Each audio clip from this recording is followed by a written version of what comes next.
Please may I request Professor Indranil Acharya, Department of English with Dashaguri University, to take the chair, and let us directly go to the next session. Is he present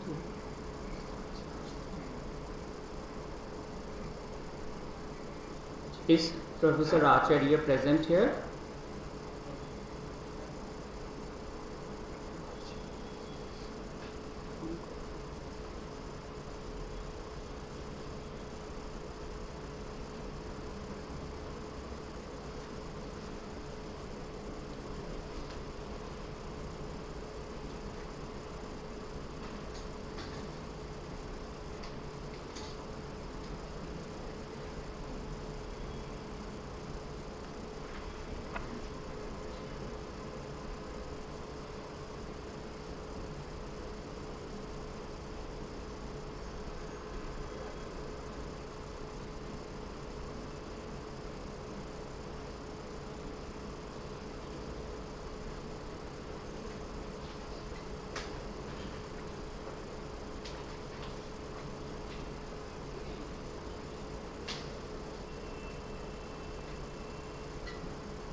Actually, we are just waiting for the chairperson.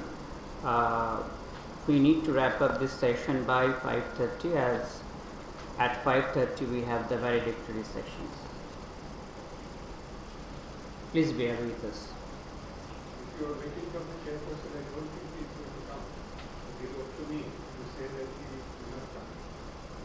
Usually last time, right? Yes. I don't think he is coming. We have to look for an alternative. He's I think unwell person.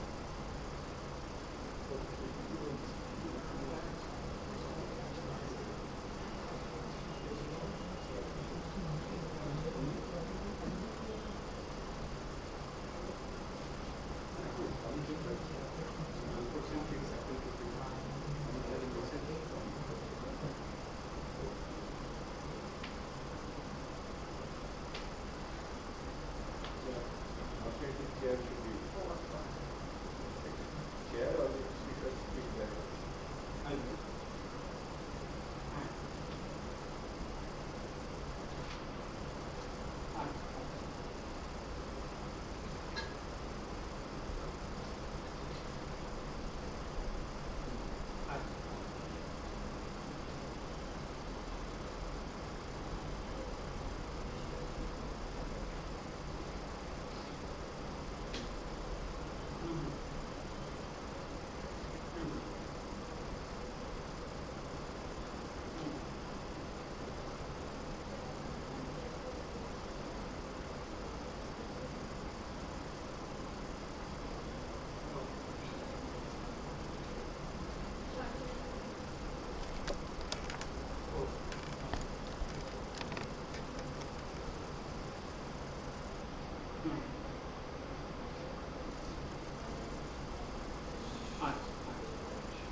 Yes, sir, you are right.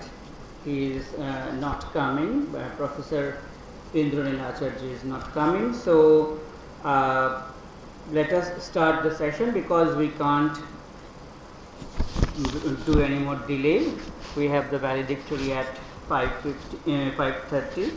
So let us start the session without the chairperson.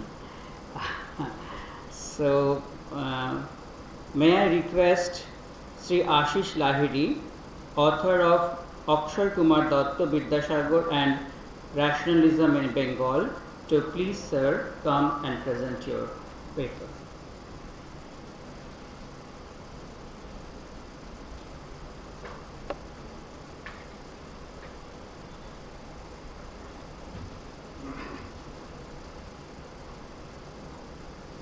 It is rather unfortunate that Professor Acharya could not come here, so I'm going straight away to my lecture.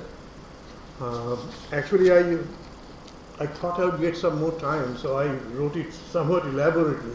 But now I find that probably I'm getting 20 minutes or something like that. 15. In that case, I shall cut it short very much. So.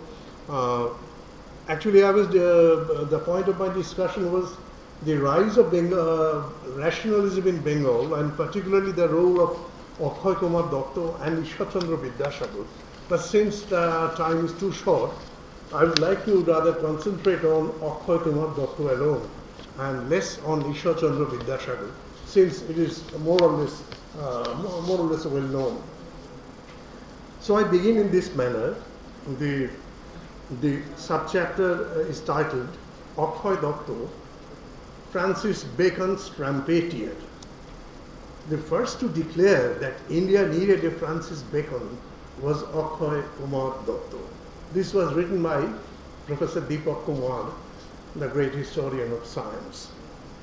And in this, Akshay Kumar Datta actually took his cue from Ram Mohan Roy himself. This will be apparent from Datta's eulogy of Ram Mohan. He writes, of course it was in Bengali and the translations are mine. He writes, "Hail to thee, Ram Mohan Roy, the deep trumpet you had sounded on behalf of science is still reverberating in our ears." What, according to Datta, were the clinching points of the education envisaged by Ram Mohan Roy? Firstly, a Baconian and not a Sanskrit scripture-based modern education. Datta explains, language is not knowledge. Language is only the gateway to the treasury of knowledge. One has to turn the key and open the door to that treasury. So, only that language is adorable and worth learning by all means, that is full of true gems of genuine knowledge. In the very next sentence, he explains what he means by genuine knowledge. Only that knowledge is genuine, I quote, only that knowledge is genuine which sharpens the intellect, cleanses the mind of errors and superstitions, and allows one to learn the actual laws that govern the world. As an end result, this true knowledge allows one to discern and determine one's duties. I once again quote, one must acquire only that kind of knowledge which would enable one to further the maximum good of one's own and of the society at large, unquote. Having said so, he expresses the opinion that this Sanskrit-based traditional education was not a suitable coffer for the true knowledge of the time. Quote, deep-seated errors, fancifulness, and superstition are spread all over the Sanskrit scriptures. Those who are well versed in English, French, or German find little effort in Sanskrit so far as acquiring real knowledge is concerned. This he was writing in 1870. Access to any of these three languages enables one to easily acquire real knowledge, the quantum of which is 1,000 times more than that accessible to Sanskrit. Now, quite clearly, he hints at the empirical, scientific knowledge as the only true, that is positive knowledge. And we know that he was a disciple of Auguste Comte's positivism. Thus, stated simply, Datta's point is that Sanskrit cannot be the instrument of acquiring modern scientific knowledge, which is the most important kind of knowledge in the present era. As he understood it, Ram Mohan Roy was the first person in this country to realize and vociferate this. In order to forestall any misinformed criticism, I would like to clearly mention here that Datta had no doubts as to the medium of education. It must be the vernacular. He never wrote in English. All his textbooks and other works were in Bengali. Thus, his plea for introducing Baconian knowledge in English never for a moment stood against the assimilation and dissemination of that knowledge in one's vernacular. Datta, who was well versed in both English and Sanskrit, and also had a sprinkling of French and German, was by no means against studying Sanskrit. All that he wanted was that Sanskrit should be studied as a special tool for historical studies, for linguistics, even for, I'm quoting, even for collecting excellent cures from Indian medicine, but not by any means for studying empirical science. Sanskrit studies should form a specialized domain and not a compulsory part of general culture. And this is where he waxes eloquent over Ram Mohan Roy. One trembles in amazement to think of his love for science at that distant age. One simply marvels at the fact that at a time when India was virtually steeped in darkness, when Hindu society had perhaps not even heard of such a thing as European science, it was he, that is Ram Mohan, who expressed such a wonderful affinity and passion for science. Ram Mohan Roy, however, believed that India's political future would be bright in the hands of the British. And this is where Datta, despite being such a great admirer of the former, strongly differed from his guru. Although he could not envisage any immediate alternative to the British rule, he was keenly conscious of the all-round ill effect of that rule on every aspect of the Indian society. As he wrote, "The British have occupied India by ignoble means and are ruling it by ignoble means." So let us now come to a little bit of the biographical details of Akhoy Datta. Born at Chupigram near Navadvip in an orthodox and not very educated Hindu family of moderate means, Akhoy Kumar Datta, 1820 to 1886, that is, he was a contemporary of Ishwar Chandra Vidyasagar. So Akhoy Kumar Datta was exceptionally inquisitive from a very early age. His father was a sub-inspector at the customs collection point at Pudghat near Kolkata. Indifferent guardians marred his early education. Nevertheless, by the time he was 19, he had effectively mastered Euclid and differential calculus with the help of Hardman Geoffroy, his Scottish tutor at the Oriental Seminary School in Ahiritola, and also his scholar mentors Ananda Krishna Bosu and Srinath Ghosh at the fabulous library of the Shobha Bajar Rajbari. He had also learned some French, a little German, Latin, and of course Sanskrit. Physics, astronomy, geography, and mathematics were his favorite subjects. As editor of Devendranath's Tattvabodhini Putrika for the period 1843 to 1855, he wrote numerous tracts on physics, astronomy, geography, and the social sciences, which are highly admired by the Bengali intelligentsia.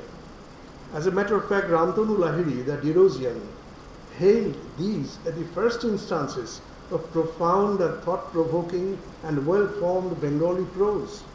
Influenced by Auguste Comte, Datta regarded the Vedas and other scriptures as representing a very early stage in the development of the human mind. He could not accept the idea that the scriptures enshrined the direct spiritual experiences of the sages and should therefore be regarded as authoritative. Devendranath, on the other hand, was a conservative man of faith, and after much struggle, Datta was able to convince that the Vedas, containing as they did erroneous and irrational matters at variance with later findings, could not be regarded as infallible revelations. He was among the first to come out openly in support of Vidya Sagar's widow remarriage campaign, despite the fact that his employer, that is Debendranath Thakur, was not very well disposed towards the campaign. Based on George Kum's ideas, his Bajjo Bostur Shohid, Manav Prakritir Sambandho Vichar, that is on the relations of human constitution and with external objects, this was published in 2 volumes. This acted as the social, religious and moral manifesto for the enlightened Bengali youth. He not only exposed the tyranny of the indigo planters, but also wrote hard-hitting and factual essays against the coercion of Bengali landlords, laying bare their unholy collusion with the East India Company administration. However, he was also erroneously taken in by the then popular but pseudo-science of so-called phrenology, popularized by George Kuhn, which was later rejected by him also. It was only after he had mastered Darwin that he could apparently get over his infatuation with this so-called science. In 1855, he left Tattvabodhini Putrika for on serious theological and philosophical differences with Debendranath Tagore. At the insistence of Ishwar Chandra Vidyasagar, his friend and mentor, Dr. joined as the principal normal school in 1855. A deist and a staunch Baconian from a very early age, he later became openly agnostic, if not an atheist, ridiculing the superstitions and the inhuman nature of all religions. He wrote, and quoting, the translation is mine, "Nothing can perhaps compare with the pain, manslaughter, and bloodletting caused by religion on earth." He was writing in 1870. Whether old or new, whether fading or rising, all religions have been nurtured and brought up on the knees of evil. The inbuilt quarrels between the Hindus and the Iranians have forever defiled the Vedas and the Avesta. One shudders at the memory of the Christian crusade and the Muslim religious wars.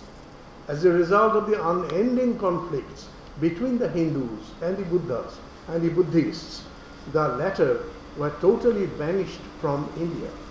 The not too old Shaiva and Vaishnava sects are at loggerheads with each other, just as the Vedic communities of Europe were in the olden days.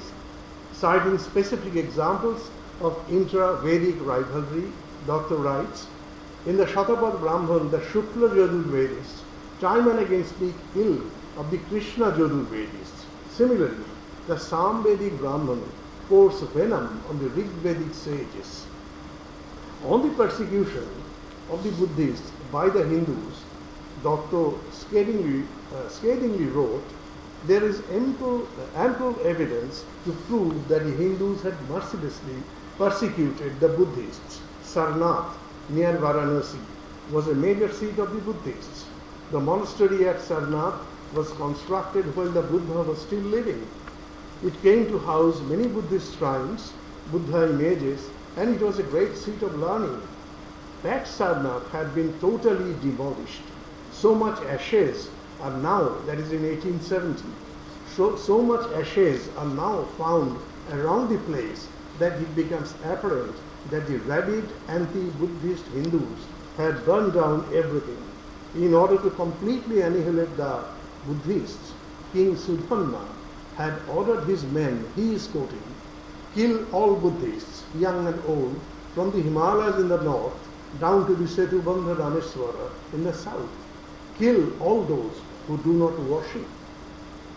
Retiring from public life owing to a progressively crippling cerebral disease, he lived and died in his village retreat at Baligram, Bali, Howrah. That building is still there, and any day it's going to totally fall down. Nobody is doing anything. There he built up a geological museum and a botanical garden all on his own. On the walls of his study hung the portraits of Ram Mohan Rai, Isaac Newton, Charles Darwin, Thomas Henry Huxley, and John Stuart Mill. And it is on record that the day the portrait of Newton and that of Charles Darwin were hung in his study, he rapturously remarked, "This day my study has really been transformed into a veritable pantheon." He had plans to set up a research institute for studies in geology, the theory of evolution, botany, and the social sciences. Although illness prevented him from carrying out the program, he still managed to turn out his 2-volume magnum opus, Bharatbarshiyo Upashak Sampradaya, volume 1 in 1870 and volume 2 in 1883. In the scholarly introductions to the 2 volumes, he presented a uniquely empiricist critique of all the Indian systems of philosophy. All, not only the Sharadarshan, but also the Charvak and some minor religions also, and of course Buddhism and Jainism. He showed that contrary to accepted wisdom, much of the Indian philosophical thinking was suffused with atheistic and skeptical leanings and contained significant anticipation of later developments in physics. This is how he sums up the 6 philosophies, the Sharadarshan. I'm quoting, "None of the formulators of these 6 philosophies have accepted an auto-creator of this world. Shankho of Kapil is atheism, plain and simple. Patanjali no doubt believes in the existence of God, but he has characterized God as only the maker and not a creator of this world. According to the systems of Gautama and Kanada, material atoms are eternal. They have not been created by anyone else. The ancient Mimamsa scholars have categorically denied the existence of God, and Vedanta says this world has never been created at all. The phenomenal world is nothing but an illusion. That's Maya." So how does the question of a creator arise? He raises this question. And turning to the history of science, he called Democritus the Greek Kanada and Kanada the Indian Democritus. He showed that the Indian philosophers failed to develop an experimental method, and this lacuna, combined with social factors, particularly the caste system, led to the eventual decadence of the Indian scientific thinking. Among others, Max Muller and Monier Williams commended the work for its rare originality. Datta was the closest philosophical ally of Ishwar Chandra Vidyasagar.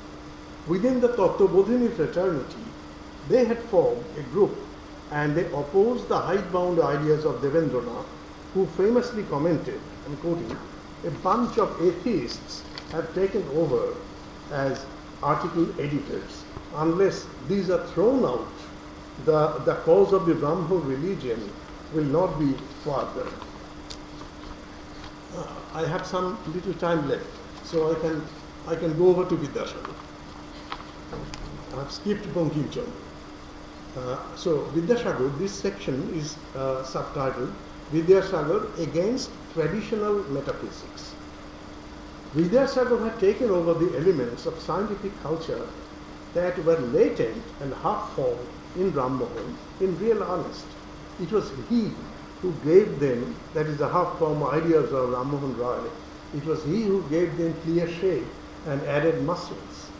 In his breathtaking battle against irrationalism, he too dug his battle posts in the same Baconian soil as Akshay Kumar Datta. The philosophy envisioned by Vidyasagar was scientific on 2 counts. First, to see life and nature as they were, without taking recourse to any irrational metaphysical cobweb. Second, to develop the theoretical capability of dealing with facts without caring for their compatibility with religious texts. Vidyasagar joined Sanskrit College in 1846 as the assistant secretary. He was 26 at that time. With great enthusiasm, he drew up a program of educational reform. The tenor of that program was to develop, through the combination of high-grade Sanskrit and English knowledge, such a body of men who, I'm quoting Vidyasagar in the original English, who would be able to effect a concord between Western science and civilization and our mother tongue. As is very well documented, this plan of Vidyasagar's met with the unmixed hostility of Rashomoy Dotto, the then secretary, and as a result of which Vidyasagar had to quit Sanskrit College. Proud and independent as he was, he took to writing and publishing for a living, and his books were a runaway success. Whose life did he write? Among the books he wrote and published was the one titled Jivan Chari, that is Lives. It was published in 1849. Now, whose lives did he write? Those of 8 scientists, among whom were Copernicus, Galileo, Herschel, and of course Newton. For the first time in Bengali, such things were being written. And it was written by Ishwar Chandra Vidyasagar. 2 years later, he published what was soon to be a classic, that is Bodhodaya, written for children in a limpid prose that was also his creation. This book discussed the basics of zoology, physiology, botany, mathematics, physics, chemistry, geography, and there was very little or no mention of God at all. There were various editions. In some of the editions, God was not at all mentioned, and when there were some protests from some quarters, he then put in a paragraph or so on God, but that was a very insignificant addition, I should say. Meanwhile, some people belonging to the minority group among the British administration, favoring the spread of the second culture, that is scientific culture, these people came out in support of Vidyasagar. As a result, he was brought back to Sanskrit College on 5th December 1850, and this time with full powers. Soon he became the principal of his alma mater. He was now apparently in complete command and all set to launch a sweeping educational reform. A new drama involving the struggle between the two cultures soon unfolded. By two cultures, I mean the scientific culture and the traditional culture. Right in December 1850, he submitted a plan for radical educational reform. Its basic elements were the study of mathematics, Sriti, and logic, that is Nyaya, had to be modernized along rationalistic lines. Modern Western mathematics has to be introduced in the curriculum of ancient Indian mathematics and astronomy, and English must be made compulsory. Binoy Ghosh informs us that in the archives of the Sanskrit College, there is a long unpublished document. It was then unpublished, since it has been published. This document was titled Notes on the Sanskrit College, and handwritten by Vidyasagar and running to 26 long paragraphs. These notes, dated 26th April 1852, uniquely and elegantly bring out his educational ideas in their entirety. In this draft document, Vidyasagar writes, in his own English, in mathematics, Lilavati and Bijaganita are the textbooks. Lilavati, written by Bhaskaracharya. Lilavati treats of arithmetic and mensuration, and Bijaganita of algebra. These two works are very meager, and from a curious perversion of ingenuity and obsessed of a right sense of real value and object of such studies, the author, that is Bhaskaracharya, the author had made them so difficult by putting the rules and questions in verse that the students cannot go through them in less than 3 or 4 years. The examples are very few. The fact is, the study of Sanskrit mathematics is not only nearly useless in itself, but it interferes largely with other studies. Hence, the study of mathematics in Sanskrit should be discontinued, and I wish to substitute the pursuit of it in English. Again, a little later, he explains why he considered knowledge of Western philosophy so essential for Sanskrit students. He writes, young men thus educated will be better able to expose the errors of ancient Hindu philosophy. Thus he will be a judge for himself. His knowledge of European philosophy shall be to him an invaluable guide to the understanding of the merits of different systems, and in his typically practical fashion, he also envisaged that in the process the student, I quote, the student will possess a stock of technical words already in some degree familiar to intelligent natives. Now there is a long section, I am just summing up this thing. Naturally there was great opposition to this proposal, and what the British authorities did, they brought in Dr. Ballantyne from Benares Sanskrit College, who was a great Orientalist, and they asked Dr. Ballantyne to come over to Calcutta, talk with Vidyasagar and present a report as to the feasibility of this educational reform. And what Dr. Ballantyne said, he an Englishman, he said no, English should not be made compulsory. And if he said that my experience is that at Benares, suppose in one class, in Sanskrit class, I show the students a glass of water and say this is op or selim. And if in the next class I show them the same glass of water and say this is water, they are confused that are these two the same thing? And he presented the problem before Vidyasagar himself. And Vidyasagar reacted in his typical manner. Let me quote it. Just a moment.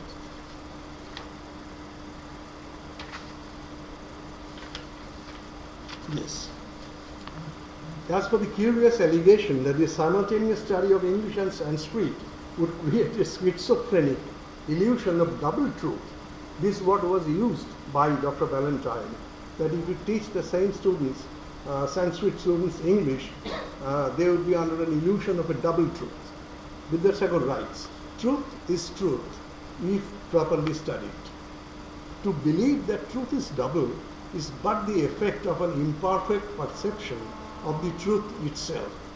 It must be considered a singular circumstance if an intelligent student cannot perceive identity of truths where there is real identity. He went further and he said, I am not quoting, he said that either he has not been taught English properly or the thing has not been explained properly. That I am presenting before you a substance called salil. The substance remains the same, only the name changes. Just as in Sanskrit also, you can say op instead of saying salil. So in English we call the same thing water. The substance does not change. There is the identity of truth. He said so it is the product of an imperfect education. I must close now. Should I close now? Yes. Okay. So let me come to the concluding part. However great Ishwar Chandra Vidyasagar and Akshaya Datta's effort in introducing rationalism in the minds of educated middle class Bengalis, it has to be admitted that they failed in doing so. Because Vidyasagar died in 91 and Akshaya Datta died in 1886. And right from that period, that is in the last decade of the 19th century, we find that Hindu revivalism was coming up with a tremendous force, and with this rationalism which they tried to inculcate in the minds of the Bengalis, they took a back seat. So probably the lesson is that merely by intellectually trying to introduce a revolutionary or a progressive idea would never succeed unless you have a strong class basis, a class which supports that, a class which is progressive and which is productive. But in Bengal at that time, the productive classes, the progressive classes were not strong enough to support Vidyasagar and Akshaya Datta. So ultimately their efforts failed. Probably this is time that we revive that old tradition. Thank you very much. Thank you, sir. It was a very great experience to listen to you. As there is time constraint, I can allow only one question if anyone has a question or a comment, because we are running late.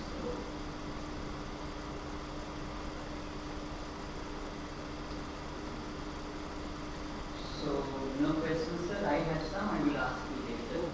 So either I have not been able to communicate anything, or I have been able to communicate everything.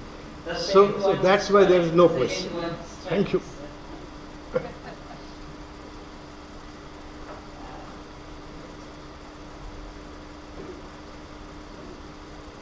So now, the lecture of Professor Sudipta Koviraj, he will not be able to present online. Instead, his paper would be read out. So, we are now going to hear the paper of Professor Sudipta Koviraj of Columbia University. 10 minutes.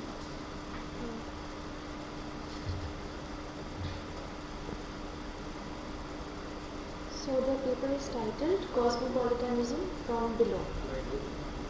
Cosmopolitanism is not an easy subject.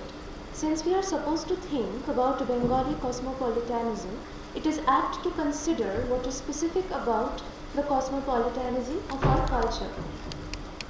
There are at least 3 questions. Is our culture cosmopolitan? If it is, in what way? What are its specific features? And finally, what is the state of that cosmopolitan culture now? To decide if our culture was cosmopolitan, it is necessary first to decide what cosmopolitanism is. It is clear that there is a form of cosmopolitanism proposed today which is directly opposed to diversity. It is called aptly the McDonaldization of the world. After the fall of the Soviet Union, it appeared that there was only one culture left standing for humanity, based on a capitalist economy, a democratic political system and a consumerist culture. Even Russia, the main adversary of the liberal capitalist civilization, for half a century collapsed and became a part of that general civilizational model. Its supporters felt that this will inaugurate an era of unopposed Americanization of the world. Critical observers greeted this development with skepticism because it would have led to a flattening of the world culturally. A certain flattening of the world has already happened because of globalization. To get a product from a particular corner of the world, we no longer have to make a journey. The product makes it instead. We are spared the trouble of travel by a capitalist world economy, always eager to send goods to people. In a world where in principle everyone can have everything, if of course they have the money, it is interesting to begin with this consideration because it then allows us to ask, was the moment of the 19th century when modern Bengali culture commenced something similar? Was it a surrender by a colonized social world to the culture of a dominant power of its time, conceived narrowly as Britain or expansively as Europe? How did the Bengalis respond? Cosmopolitanism is an interesting, complex conception with a mix of 2 somewhat contrary features. One side of its attraction is the implicit promise of expansion or universality. On the other hand, cosmopolitanism also contains some elusive promise of diversity. That is why the prospect of a completely monochromatic, singular, uniform culture is not entirely welcome. If the present Western culture spreads to all parts of the world, or if Soviet communism took over the world in the Cold War, the world would have become, in one sense, a cosmopolitan place, but distinctly less interesting.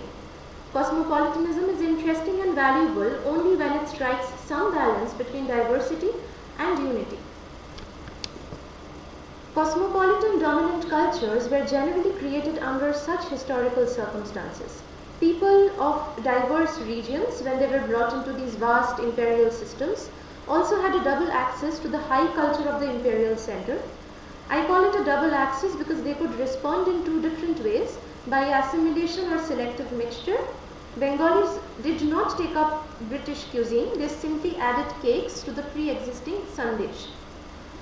The next section is called Colonial Cosmopolitanism from Above.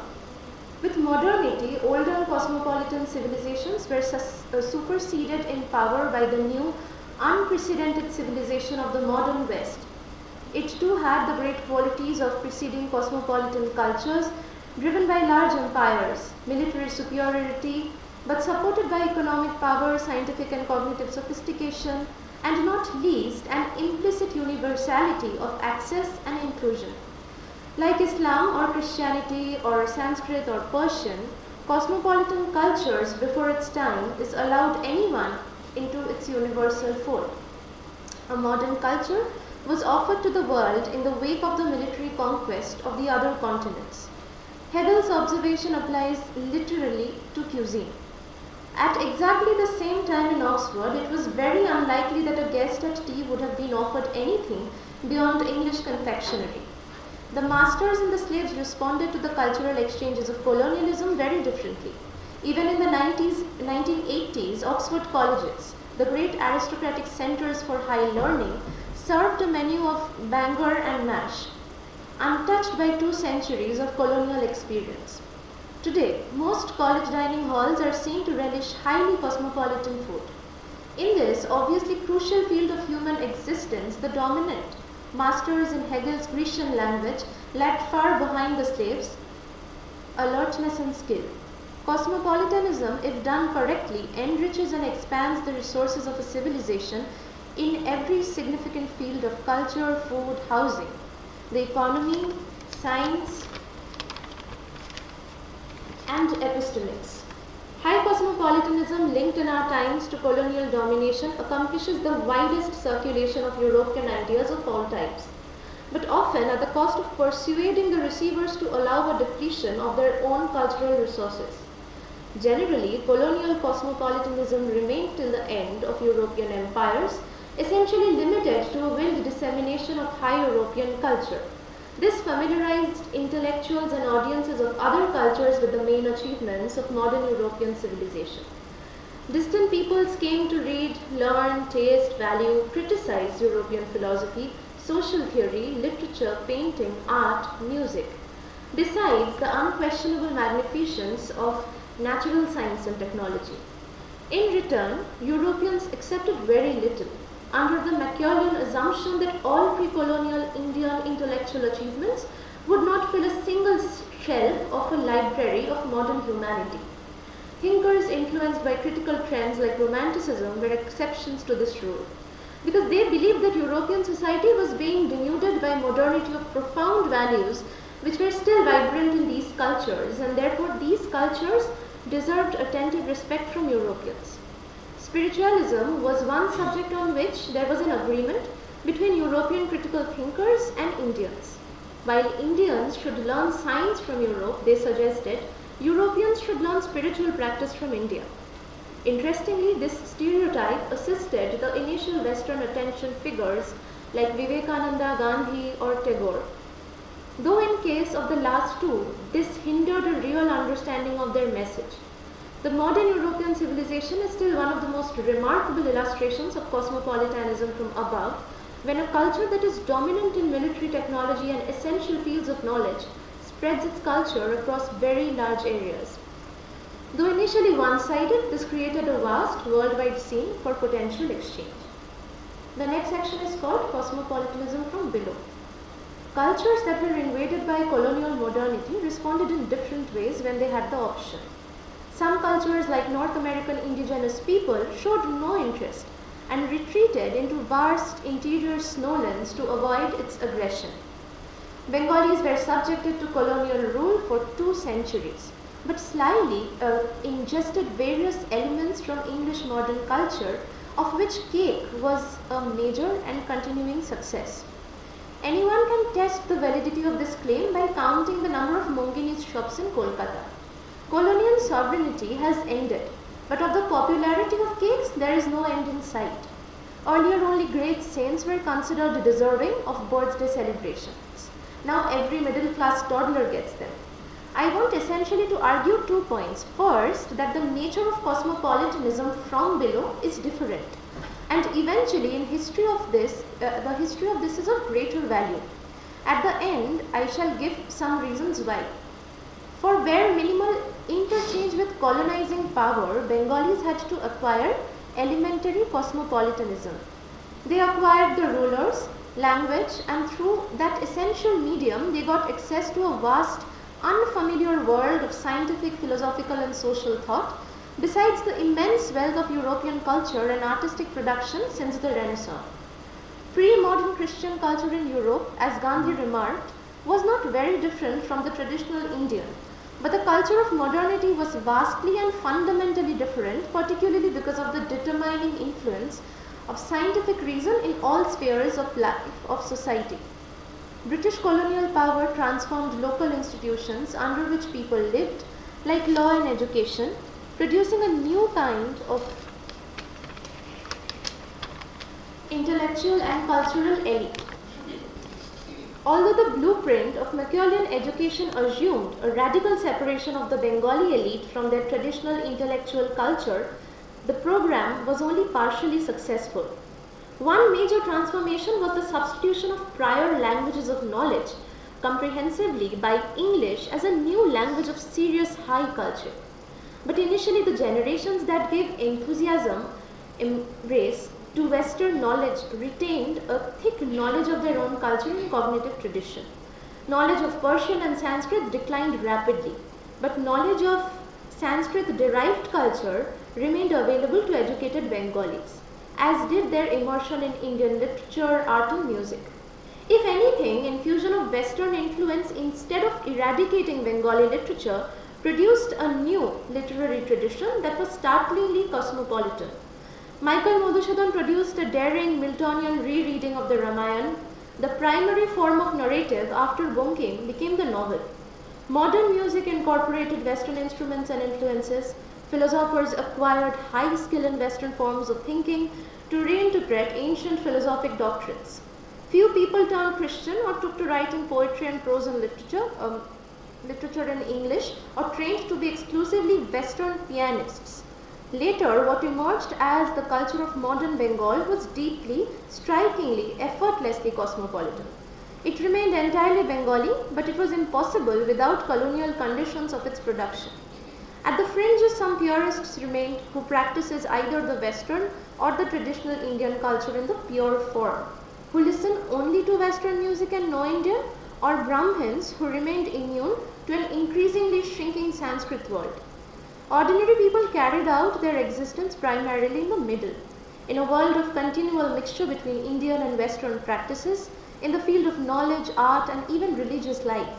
If we look at the general line of primary cultural figures of the modern Bengal, all of them are striking examples of cultural cosmopolitanism. Individuals who retained their high skills in Indian religious thought or literature or art, but at the same time acquired a sophisticated, critical understanding of relevant forms of the West literature from the entire range, England to France to Germany to Russia, and Western classical music, including the shadow of operas and dance dramas, religious and philosophic doctrines, Protestantism's influence on the Brahmos, the attraction of Calcutta intellectuals towards social theories, from positivism, utilitarianism to the long influence of Marxism. Turning to ideas, we find a similar ease of selective mixture. Gandhi, though not from Bengal, is an interesting example precisely because his self-description as a Sanatani Hindu. His views are hardly Sanatani. Rather, they are drawn from a wide variety of Indian and European sources like Christian dissenters like Ruskin and Tolstoy. On child widows, he thought the term remarriage was inappropriate because they were never really married. Tagore's complex construction of the images of God, nature, the place of man, and the nature of the inner self drew elements obviously from the Protestant belief on one side and from the Upanishads and the Vaishnava theology on the other. Each element was of course transformed by the sovereign alchemy of his own powerful mind, each displaced from their original, unaltered meaning and then mixed into an unique artistic reflection on human existence. Cosmopolitanism of the colonized, oppressed, subaltern populates the world with more experimentations derived from possibilities inherent in each tradition, and the exciting further possibilities opened up through the unpredictable creativity of their mixture. I want to end by reminding ourselves of how this colonial cosmopolitanism expresses itself through a single remarkable individual, Swami Vivekananda, whom Professor Harris calls Guru to the world. Vivekananda is a product of this utterly diverse colonial culture from a relatively financially stressed family background. But this does not cut off his access to the churning intellectual life of Calcutta. He masters main strands of European philosophy, including ones like Hegel that were not conventional parts of English philosophical culture.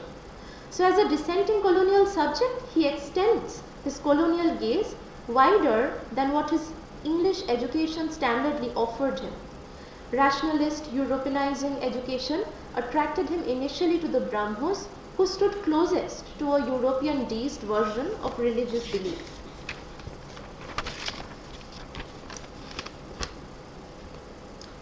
But Vivekananda is a disobedient, entirely self-willed pupil who learns constantly, more from himself and the world than from masters. And he mixed the philosophically sophisticated theology of Advaita to his master's sensibility. His unusual powers of dialectic debating gave him great success at the Chicago Parliament of Religions. American intellectual culture, more open and experimental than its English counterpart, opened its arms to the startling cosmopolitan who could perform so well dialectically because his knowledge of his own religious heritage was supported by sophisticated knowledge of both modern Christian thought and its constant twin, that is secular rationalism. He is amazingly open to all the diverse, powerful intellectual currents coursing through elite American culture, allowing him to be influenced by them and absorb their elements in his constantly evolving synthesis and influencing them in return, often profoundly. Cosmopolitanism is then the overcoming of strangeness. Few did it better than this strange saint. I find even more astonishing his striking ability to be at ease with himself in the company of the most diverse interlocutors. Professor Harris's work is a masterful analysis of this aspect of his personality. Not merely is he entirely at ease, astonishingly among women of an utterly different social culture. American intellectual women find him intriguing, attractive, welcoming, and friendly in the most uncommon ways. This mystic Indian saint is not afraid of concealing his weakness for chocolate ice cream, or his heavy smoking, or pouring scorn on the scorn shown by ignorant interlocutors about his civilization. For a religious saint, it is proper to stay away from intimacy with women as a perpetually dangerous, tempting, corrupting influence that after all is the millennial strategy perfected by his tradition to this most ancient problem. The existence of half of the human race as an impediment to tranquility of his mind. I think the best productions of modern Bengali culture are similar. From the time of Ram Mohan Roy, who so impressed Bentham that he wanted to plot with a friend to put him in the British Parliament for 2 centuries, down to poets like Subhin Datta, Buddhadev Bose and Vishnu De, a generation back, are all results, not as sometimes alleged, of European influence, but of a much subtler ability to fashion a cosmopolitanism from below in answer to one from above, which allowed them to participate in the cosmopolitan world culture that emerged in the 19th and the 20th centuries, but on their own terms. Finally, such achievements are not permanent or secure without a vivid intelligence about its character and its conditions. I wonder if in our own day we are allowing our culture to lean too heavily towards a form of cultural globalization in which the best of our minds would serve agendas set at the cultural centers of the West and lose the distinctiveness produced by disobedience. In that case, the treasure of the anti-colonial movement might be lost in the emerging flatness of a more uniform globalized culture. Eternal vigilance is the price of cultural liberty. Thank you. Thank you. Thank you. As Professor Koviraj is not here, we can't ask him questions. So let us directly go to the third speaker, Sneha Poddar, who is assistant teacher, Korehat High School, and she will be speaking on the 3 prominent persons uplifted the town, bowed down, half-naked medieval services of British colonial Bengal. Madam, please try to conclude within 10 minutes.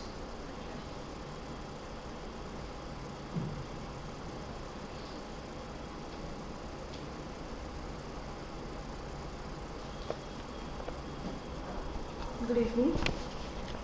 So, today the topic of my presentation is the three prominent persona uplifted the bowed down, half-baked medical services of the British colonial Bengal.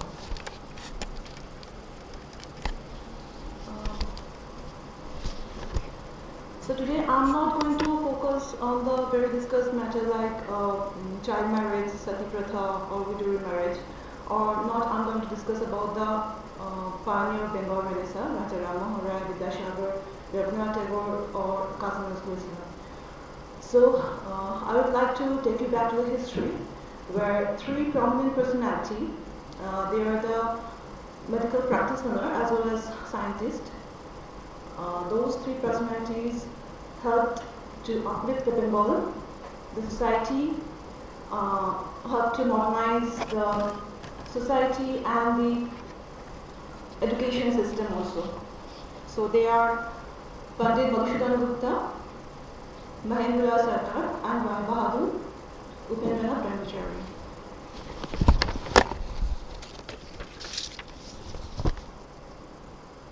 In 19th and 20th century, this is a period, promotes and signifies the earliest microbiological studies, lab works, anatomical studies, as well as scientific research work.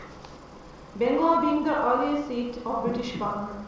All around in India, Bengal come in contact first with Western ideologies, Western education, Western art and culture. Therefore, scientific institutions and medical institutions start establishing in Bengal. Among it, CMC, Calcutta Medical College, first developed in Bengal. That was the earliest medical institute in all over in Asia. It was established by Sir William Bentinck in 1835. So after establishing CMC, the Vedas and Hakim community who were skilled in Unani system and Ayurvedic system, losing their practices and prestige also. So some of them adopted the Western ideologies, the Western medical science. So one of them was Pandit Madhusudan Gupta.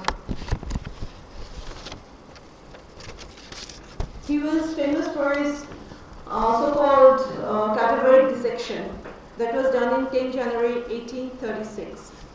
On that historical day, he was assisted by Professor Henry Harry Goodeve and some of his associates, his batchmates also. So this dissection was 3,000 years after the Shushruta.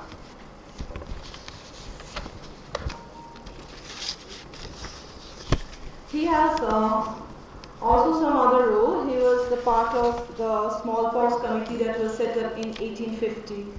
And also he worked to improve the public health sanitation system in Calcutta, because that time Calcutta was a much crowded city due to the immigrants that were started coming in Calcutta, because due to increased industrialization, increased ports, mine factories in Calcutta.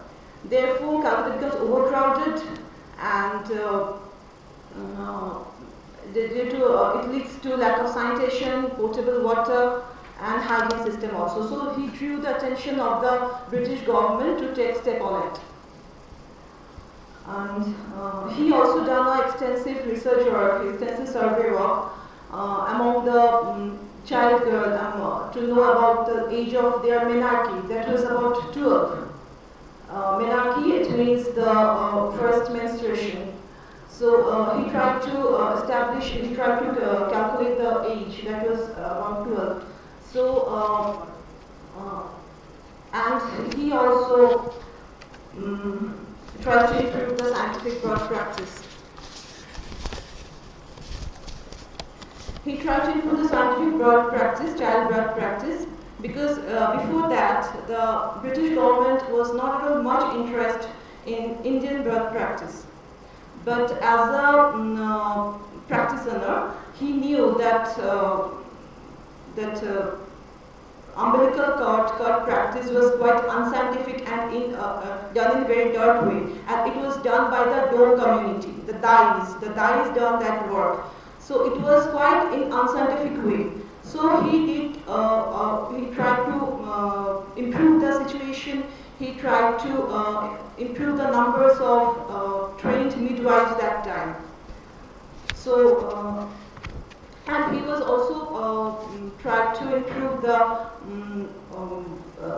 because he was the part of the smallpox committee. That time people believed that smallpox occurred due to the blessings of goddess Sitala. And the people suffered from this disease also offered cool food and drink and neem leaves for the remedies.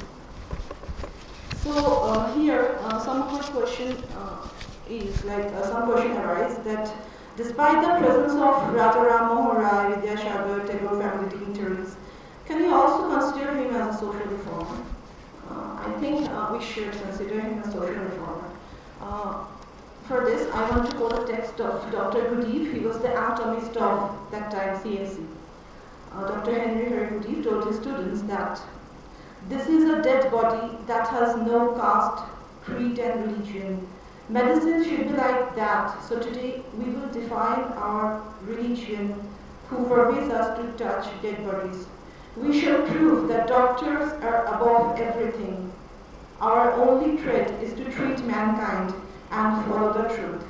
Calcutta Medical College makes no distinction. So from this, I can say that he was against that prejudice because he was from the Brahmin family, and that time touching the dead corpse was only domes can do that thing. So as a Brahmin, he tried to break this prejudice. And I think he was also against the child marriage custom because he has done the extensive research work, extensive survey of work among the Hindu girl child to just to know the age of menarche. So I think we should say him as a social reformer. He should be in the pages of history. And my next discussion was about Dr. Mahendranath Sarkar. He was the founder of IACS, Indian Association for the Cultivation of Medical Science. It was the first scientific institute. Not medical science, cultivation of science. Mahendranath Sarkar established IACS, Yes, cultivation IACS. of science, not medical Yes, science. that's my mistake. He was the founder of IACS. He established in 1876. It was the Asia's oldest scientific institute. So first of all, at his early age, he was adopted the Western ideologies, Western medical theories, but later he influenced by the modern philosophy of homeopathy, and then he adopted homeopathic treatment. He also himself prepared some homeopathic medicine, and he thought that it was quite affordable and economic for the common people. And so he adopted homeopathic medicine, and for that he also expelled from BMA due to that reason, due to his homeopathic practice. British Medical Association, he expelled by the British Medical Association. Later he founded a journal also, Calcutta Journal of Medicine, to popularize his homeopathic treatment and to write, and here he wrote about his scientific thoughts also. So here a question arises that as because he was the developer of IACS, so can this pious initiative of him be called a social reformer? So I want to quote a text of him. The best method, the only method by which the Hindu mind can be developed to its full proportion is by the cultivation of the physical sciences. The great defects inherent and acquired of the Hindu mind of the present day can only be remedied by the training which results from the investigation of natural phenomena. The envisaged institution shall be for the instruction of the masses, where lectures on scientific subjects will be delivered systematically, and not only illustrative experiments performed by the lecturers, but the audience should be invited and taught to perform themselves. And we wish that this institution be entirely under native management and control, so that we may begin to learn the value of self-reliance without any serious risk. So I think from this, we can say that he's against the prejudices and he helps to break down the blind faith of native people. At last, I'm going to discuss about the third personality, Sir Rai Bahadur Upendranath Ramachandran. First of all, I want to quote his statement, monologue statement. I recall with joy that memorable night in the Calcutta Campbell Hospital at Shiallah, where after a very hard day's work, I found at about 10 o'clock in a little room with a smoky, dimly burning lantern that the results of my experiments were up to my expectations. But I didn't know then that Providence had put into my hands a wondrous thing, that this little thing would save the lives of millions of fellow men. I shall never forget the room where urea stibamine was discovered, the room where I had to labor for months without a gas point or a water tap, and where I had to remain contented with an old kerosene lamp. For my work, Madam, we can read this. These are all written. So can you come to your conclusion? What you wish to say? This can be read by anyone. Yes, all Okay.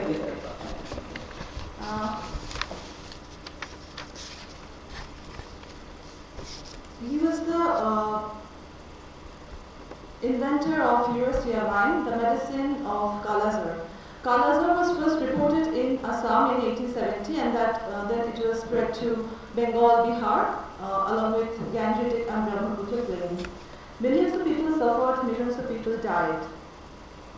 First of all, the pathogens were unknown to the people, but later it was discovered and it was named by Leishmania dolovani by Sir Ronald Ross.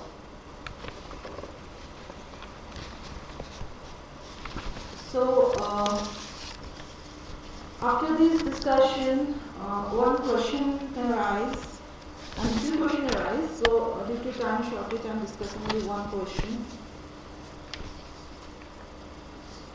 He was the most underrated genius of India. He also nominated Nobel Prize twice, but he didn't get that. So, why his outstanding discoveries in the world of medicine was not appreciated enough? So I think after 1868, in my this I'm going to say that after 1868, a radical change in the policy towards cholera research in India affected not only the research on cholera but also independent research in all disciplines. Even Sir Ronald Ross, the white-skinned face, met many obstacles in his research. There is also strange indifference among Indians towards patenting inventions. For this, he was deprived for the Nobel Prize. As well as the various companies started selling his medicine in the market under various names. Another point I noted that the white-skinned ruler, founder, member of the Royal Society of Tropical Medicine and Hygiene, Sir Leonard Rogers, may not be able to acknowledge the superiority of the black-skinned. So these were the conflict between the center's character Rogers and the Bengal scientist Brahmacharya took place. So now I just want to say that above all I would say that his contribution should be remembered all time when there is a problems in the world, where there is an endemic or pandemic situation in the world. Thank you all very much, and thank you the organization. Thank you, madam. Any questions? We are running late. It is not a question. It was not clear to me why you said that half-baked medical services. What exactly you meant by half-baked? That was not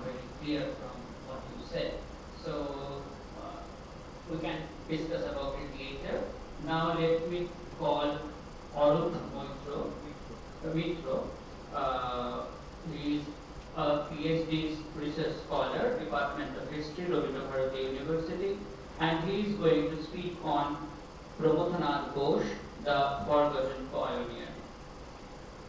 Answer please within 10 minutes. Good evening. The title of my paper is Prabodhanath Bose, the Forgotten Pioneer. It's all right. The present paper tries to address two major questions in the study of the scientific and technical development of modern India. The first and foremost question is how the colonized people envisioned the advent of modern science and reacted towards it, and secondly, in what ways did they try to recapitulate this phenomenon for their material progress. This paper will try to peep into the minds of Bengali intellectuals through the life and works of Acharya Prabodhanath Bose. For a better understanding, this paper has been divided into 4 sections. Section 1 provides a sketchy outline of his early life of Prabodhanath and his achievements as a geologist within the backdrop of 19th century Bengal. Following 2 sections from the core of this paper, where I dealt with his ideas on necessity of scientific and technical education and industrialization for economic regeneration of the country. Section 4 concludes with some observations. Prabodhanath was born on 12th May 1855 in a remote village called Gaipur in the district of Nadia. He showed a very remarkable academic career from his childhood and stood first in the Gilchrist Scholarship Examination of 1874. After completing his BSc in Natural Sciences from London University, Prabodhanath joined the Royal School of Mines for further studies. After completing his studies, he kept himself busy with research on geology and Hindu civilization. It was at the same time that he started working as the secretary of the Indian Society. But before he could make it any longer, he was sent back to India in a graded post by the Geological Survey, then department, in 1880. Prabodhanath played a prominent role in the geological discoveries in India. During his long 23 years service career, he had held graded posts. Both explorations in coal, copper, iron, manganese and petroleum areas in India and Burma proved to be important and opened avenues for fresh explorations. Unfortunately, despite his enormous field experience and contribution to the geological discoveries, he was superseded by his junior British official T.H. Holland as superintendent. As a protest against this, Prabodhanath resigned from his service in 1903. Immediately after, he was invited to join as a geologist in Mayurbhanj state, where he discovered large deposit of iron ore at Gurumuhishani. This discovery eventually led to the establishment of India's largest iron and steel factory at modern-day Jamshedpur. He was not only a man of action but an institutional builder and with great intellect. His stay in England made him realize that the secret of their rapid success and on returning to India, he tried his best to educate his countrymen on the real needs of their country. He came to conclusion that unless and until we had an advanced technical education system, modern industries were not going to deliver the expected economic prosperity. In his historic pamphlet, Technical and Scientific Education in Bengal, published in 1886, he came up with a plan for complete remodeling of the prevailing syllabus and examination structure. He was of opinion that an unnecessary burden of subjects need not to be imposed upon the students. Instead, he has made 2 important demands. One is the introduction of scholarship for the undergoing special training in industry, and the second, the establishment of science and technological institutes. He also advocated for the inclusion of elementary science in the entrance examination. For students who wanted to study science in the first arts course, he had divided science category into the following 3 heads. First, student for general sciences.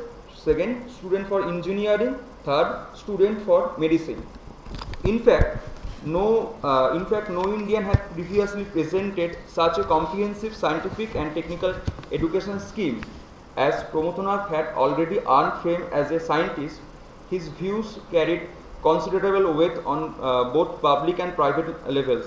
Being practical, Bose neither expected the colonial government to voluntarily come forward to build up modern industries, nor hoped that all trained youth will find jobs waiting for them. In his words, I quote, "The work of government will practically cease to exist with training up the men. The further work of starting factories or of working mines should be undertaken by us. With a large variety of raw materials in the abundance and scientific men to properly utilize them, and with cheap labor, there are good many industries which, with judicious management, are bound to yield an adequate return." Publication of this pamphlet in a way started a movement for technical education. In the next year, 1887, Indian National Congress in its third session at Madras took up the subject. Congress passed a resolution that, I quote, "Having regard to the poverty of people, and it is desirable that government be moved a elaborate system of technical education." This resolution was repeated in different words years after year. Native periodicals and newspapers had also started criticizing the government for not making enough provision for technical education.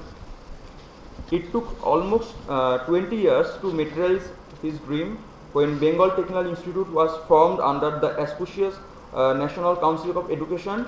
Pramothanath became his first honorary principal and later remained as a rector of this institution up to 1920. As it has been already seen, the driving force behind Pramothanath's strong advocacy in favor of techno-scientific education came from the economic ground. Most of 19th century Indian thinkers were aware of growing poverty, the destruction of indigenous industries, and diminishing job opportunities, which form the basis of economic nationalism, a term closely associated with Dadabhai Naoroji and Ramesh Chandra Datta. With the former, Pramothanath has worked together in the Indian Society, London, and the latter was his father-in-law, Ramesh Chandra Datta. Undoubtedly, associations of this kind made him concerned about the exploitation of Indian resources solely by Western capital and enterprises. So he wanted that Indians should come with industrial ideas. In 1891, he played an instrumental role in organizing Bengal Industrial Conference. The most important outcome of this conference was the establishment of the Indian Industrial Association with T.N. Mukherjee as its honorary secretary. The association had three main objectives: one, to adopt measures of spread technical education; second, to collect information about the Indian products; and third, to point out new openings for India's industrial enterprises. The association published pamphlets dealing with prospects of profitable industries from where the raw material could be procured, and with every detail to how to turn them into finished products. It also started the first purely scientific Bengali monthly journal called Vigyana. Within a short period of time, the association successfully created a wide social base and worked for years to create industrial bias among its countrymen. Apart from conducting lectures on industrial subjects, it started to organize industrial exhibitions from 1893, which during the year of Swadashi movement come to its heights. Thus, it can be seen Pramothanath had played an important role in the development of scientific and technical education and industrialization in Bengal during the late 19th and early 20th centuries. From his past experience, he knew that every venture would not be successful. In 1894, he had started a soap manufacturing factory on experimental basis, but it did not prove successful. Although it cannot stop him foreseeing the great potentialities of industrial expansion in India at a time when most of the reformers has put the cart of social and political reforms against the horse of economic regeneration of the country. He refused to do that. The reason behind this could be perfectly explained in his word. I quote, I do not wish to distract from the values of social or political reform, but industrial reform has to me a value far higher than either. What will social or political reform avail a starving nation? And starvation does stare in face in the near future. A nation of half-starved clerks and coolies and cultivators will never make any sound progress. Thank you.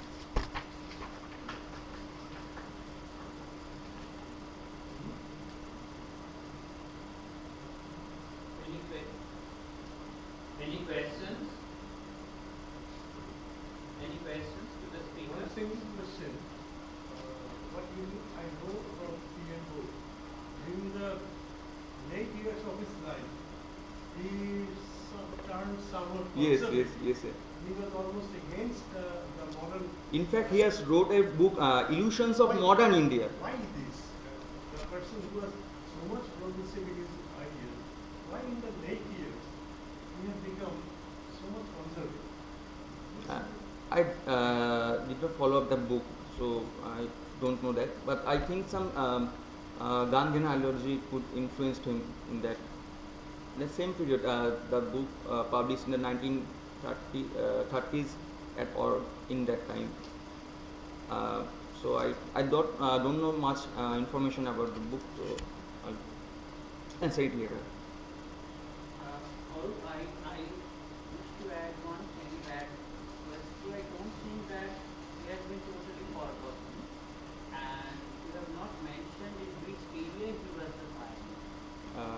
Pioneer in the field of demanding technical and scientific education and industrialization in Bengal, and it was the same place he was forgotten. Mainly we know him as a geologist and associated with the establishment of Tata Iron Factory. Okay, then you should have mentioned it in the title. Okay. In which area he was the pioneer and why. Thank you, sir.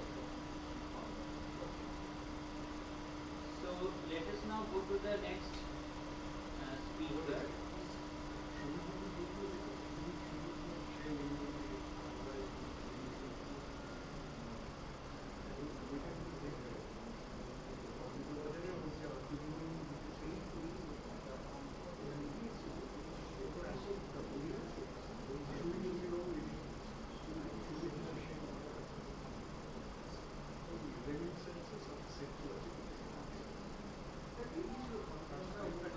I will now ask Gaurav Devnath, to present your paper, and please do it strictly within 10 minutes.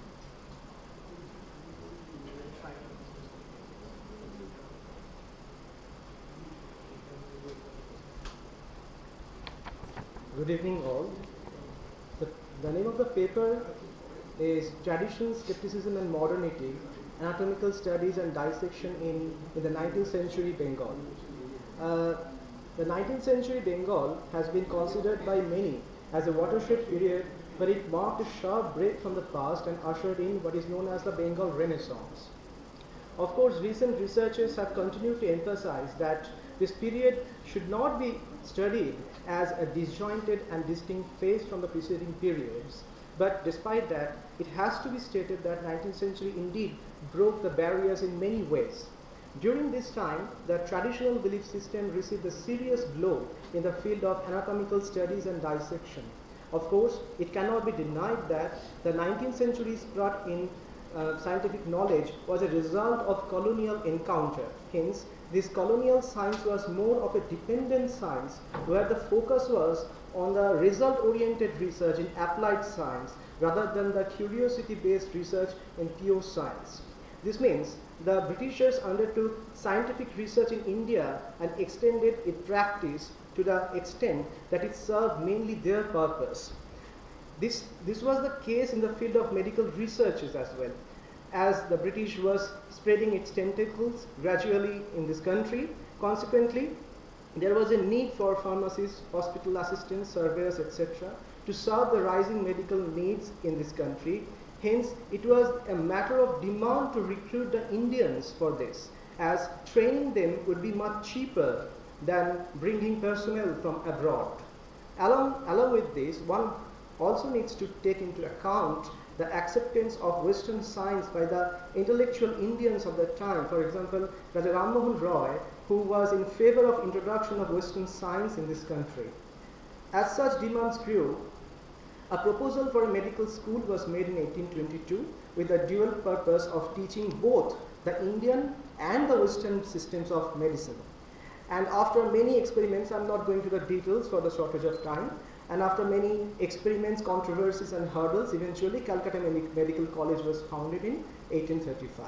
Initially, a majority of the English community were skeptical about the prospect of an Indian doctor trained in the Western scientific tradition, as Indians were regarded inferior to the Europeans in all respects, be it moral, intellectual, cultural or physical.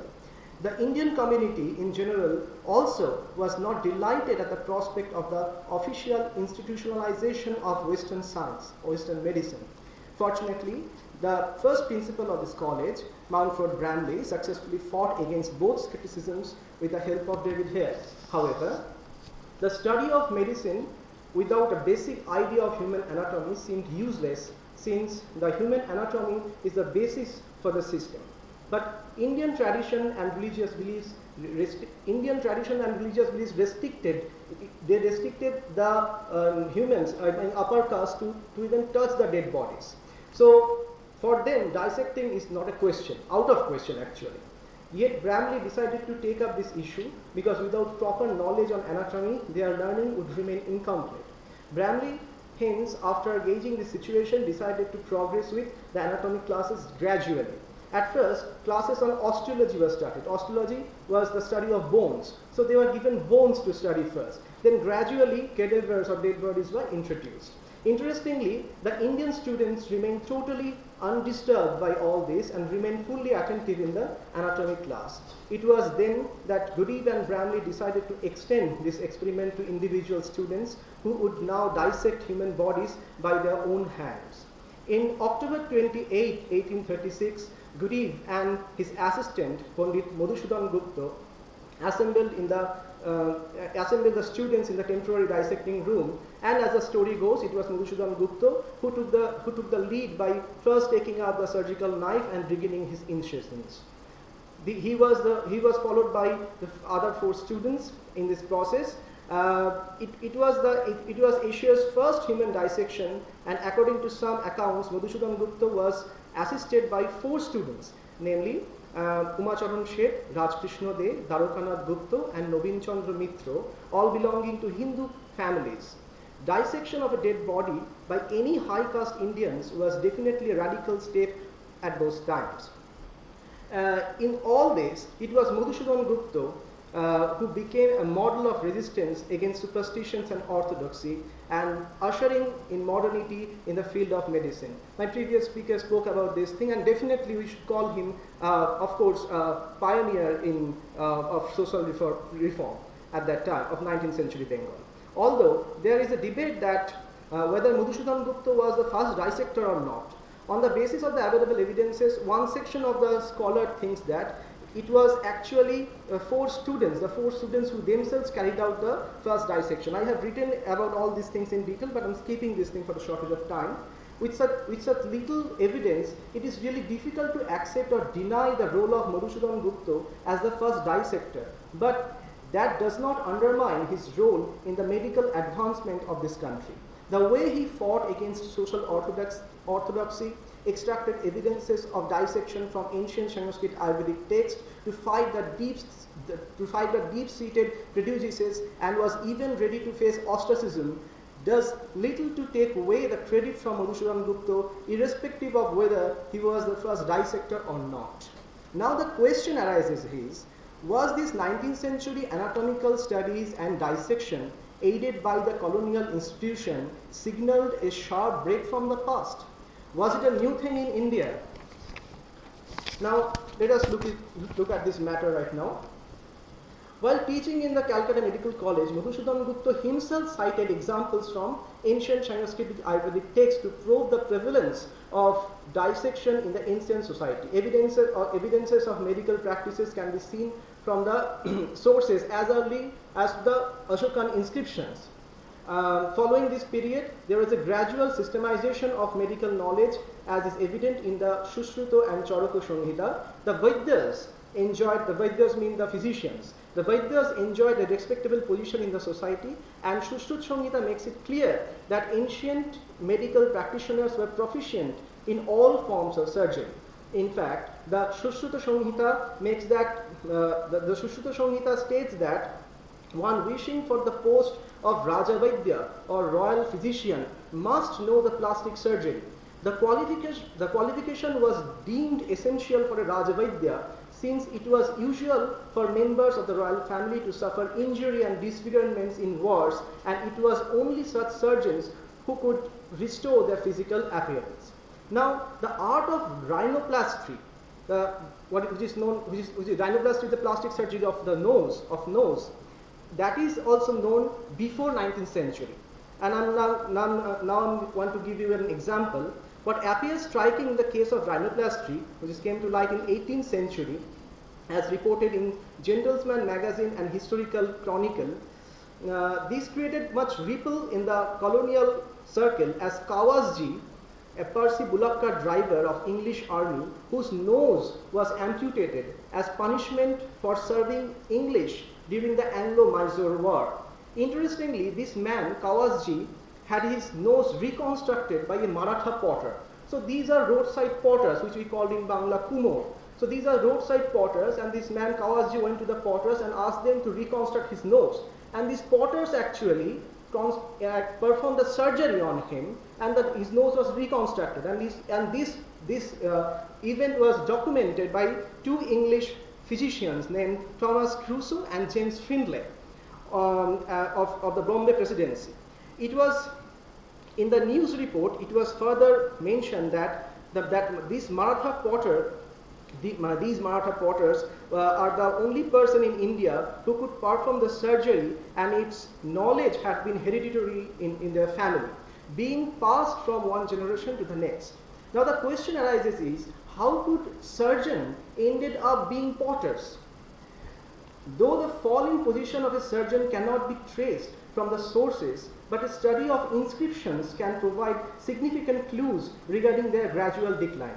Important in this context is the information provided by 3 Chakravarti plate inscriptions, whereas 2 inscriptions says the term mentioned as Vaidya, but the later Chakravarti inscriptions says altered the term Vaidya as Napito. Okay, the term Vaidya was altered by Napito.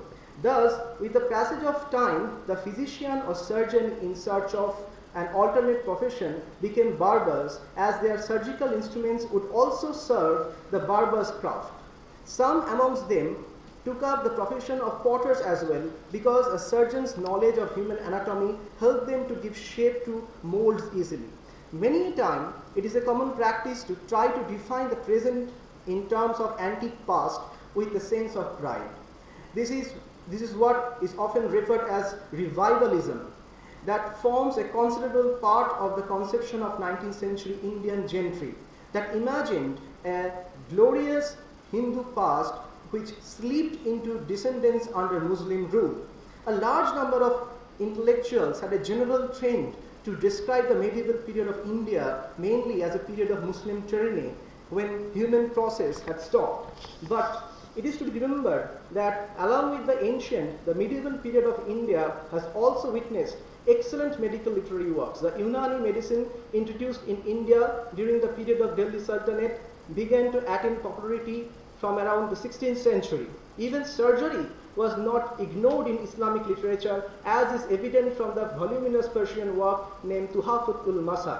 Though it is generally assumed that Islam prohibited dissection and study of human body, but recent researches have proved otherwise. It is now beyond doubt that the Islamic world was well familiar with anatomical studies, which progressed with rapid speed in West Asia.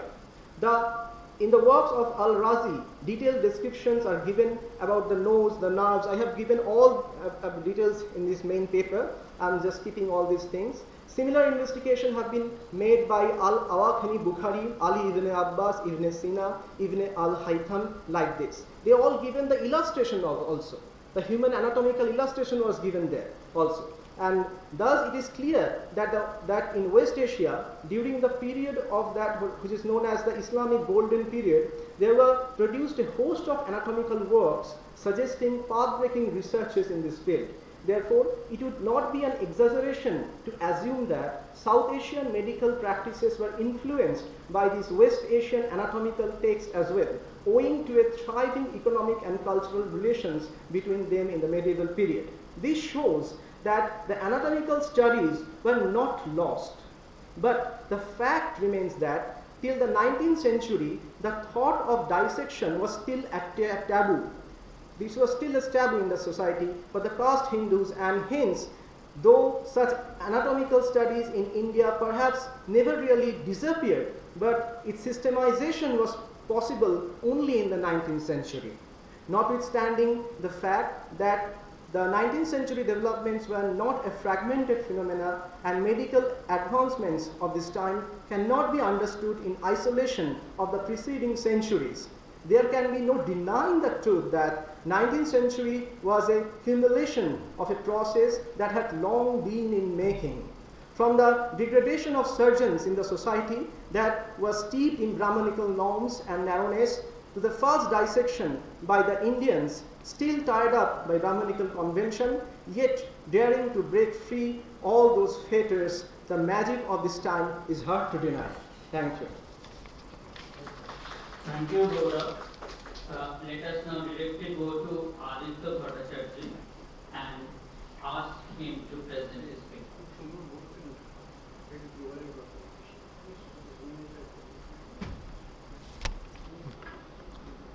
শুভ সন্ধ্যা।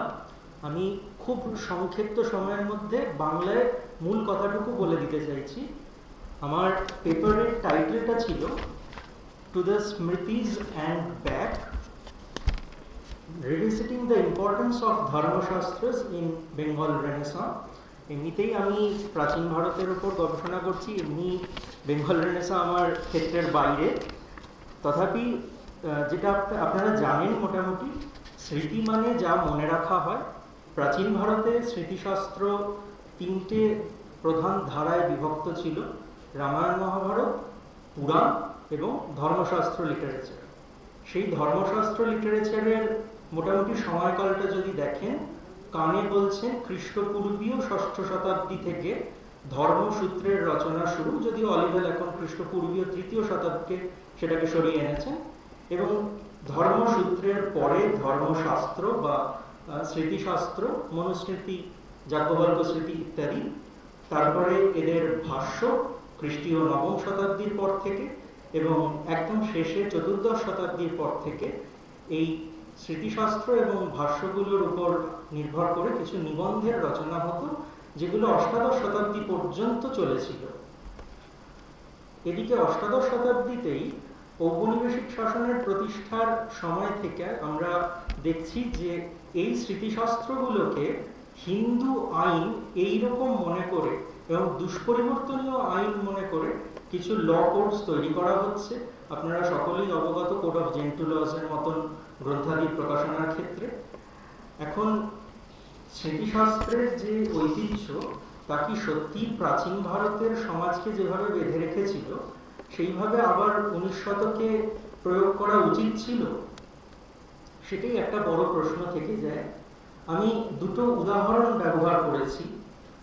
বৈষ্ণব ধর্মশাস্ত্র, যেটার রচনা মোটামুটিভাবে খ্রিস্টীয় 6ষ্ঠ থেকে 8ম শতাব্দীর মধ্যে কাশ্মীরে, এবং তারপরে পরাশর স্মৃতি, যেটা অবশ্যই খ্রিস্টীয় 8ম শতাব্দীর পরবর্তী সময় রচিত। কেবল এই দুটো মাত্র স্মৃতিশাস্ত্রে অনুমরণ বা সহমরণের প্রসঙ্গ ছিল, এবং সেখানেও এটা কখনোই ফার্স্ট অপশন ছিল না।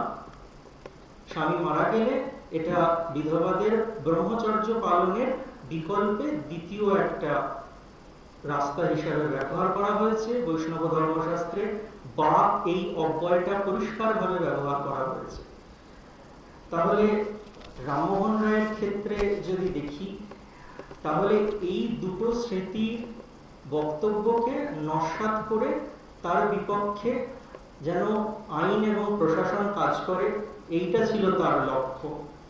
এমনকি স্মৃতিশাস্ত্রের ক্ষেত্রে যার নাম না করলেই নয়, পি.ভি. কানেও জানিয়েছেন যে একাদশ শতাব্দীতে রচিত বিজ্ঞানেশ্বরের মিতাক্ষরা ভাষ্য যাজ্ঞবল্ক্য স্মৃতির ওপরে, সেখানেও কিন্তু অনুমরণের কোনো প্রমাণ নেই, বরং কানে বলছেন যে সম্ভবত স্মৃতিতে বা স্মৃতিশাস্ত্রের ট্র্যাডিশনে এই অনুমরণের প্রসঙ্গগুলো যোদ্ধী শ্রেণীদের প্র্যাকটিস থেকে নিয়ে আসা হয়েছিল।